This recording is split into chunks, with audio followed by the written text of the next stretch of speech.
So instead of pressing Shift F10, so what I'm going to do is click on the window to give it focus and press Control+Shift+J. So this brings up the developer console, which allows us to type a long-winded command to get Windows to create a local user account. But if my previous method doesn't work, then you can try this method. Now, I have found that this sometimes requires you to press the keys multiple times. So if you have a problem getting this to work, press Control+Shift+J multiple times or J multiple times and see if it brings up this window. And then what we're going to do here is type WinJS.Application and type it exactly like I've got it on screen, restart ms-cxh local only. So the ms-cxh local command didn't work in command prompt, but here what you'll notice it did work. We get a prompt to set up a user. So I'll press escape now to close that down.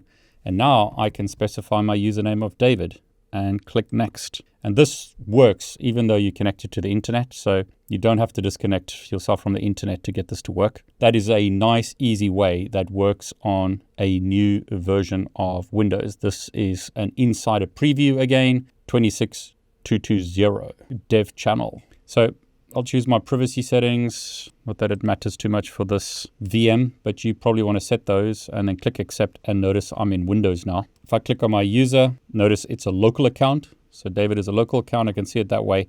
Or if I go to my system, you can see David local account and I'll just type WinVer here. You can see this is Microsoft Windows 11 version 25H2 and the build number is 26220.7523. So even on the latest dev version, this method still works. Okay, so that's two methods that work. You can either use the method that I showed in the previous part of this video, where you use a command prompt, or you can use this alternate method.